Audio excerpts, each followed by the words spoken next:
আমার খুব বেশি ওই টাকার চাহিদা নাই, আমি ভালো মনের একজন মানুষ চাই, তার সময়টা যেন সে আমাকে দেয়, লয়াল পারসন চাই।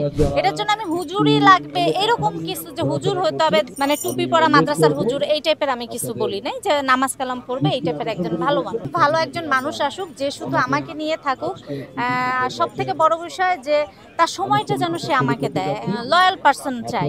এটার জন্য আমি হুজুরই লাগবে এরকম কিছু যে হুজুর হতে হবে, মানে টুপি পরা মাদ্রাসার হুজুর এই টাইপের আমি কিছু বলি নাই, যে নামাজ কালাম পড়বে এই টাইপের একজন ভালো মানুষ।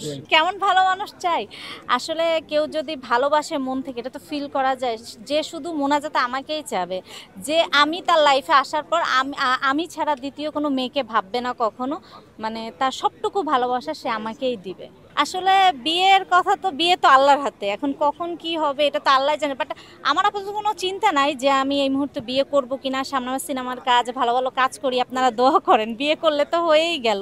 এখন আমার যদি এরকম কিছু থাকে, আমার কপালে যদি এরকম কিছু লেখা থাকে যে দেশের বাইরে কোনো ছেলের সাথে বিয়ে হবে, তাহলে হবে। আবার দেশের ভিতরে যদি কোনো ছেলের সাথে লেখা থাকে তাহলে হবে, আল্লাহর ইচ্ছা। আমি এরকম একজন মানুষ চাই যে তার যে খুব বেশি কোটি কোটি টাকা থাকতে হবে এরকম কিছু না। আমি চাই যে খেয়ে পড়ে যেন আমি ভালো থাকি, অ্যাটলিস্ট শান্তিতে থাকি। মানে হয় না যে কোটি টাকা থাকলেও না শান্তিতে থাকা যায় না, সে শান্তিটা পাওয়া যায় না। আপনি কোটি টাকা গাড়িতে চড়তেছেন, বাড়িতে থাকতেছেন, সব কিছু হচ্ছে, কিন্তু আপনার ভালোবাসার মানুষটা আপনাকে সময় দিচ্ছে না, ভালোবাসতেছে না। তো আমি এগুলো দিয়ে কী করবো? আমি যে খুব ভালো একজন মানুষ, সেটা তার পজিশন হাইও হতে পারে, মিডিয়ামও হতে পারে, ভালো একটা মানুষের সাথে। এখন আমি আমার লাইফস্টাইল বলতে গেলে যদি আমি বলি, তো আমার একরকম হতেই পারে। এখন আমার হাজবেন্ডেরও যে তার থেকে অনেক বেশি হতে হবে এটা তো না।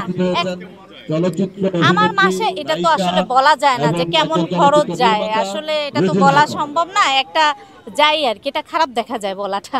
সংসারটা হচ্ছে নিজেদের কাছে। হাজব্যান্ড ওয়াইফ যদি বন্ডিংটা ওরকম না থাকে তাহলে তো অবশ্যই টিকবে না।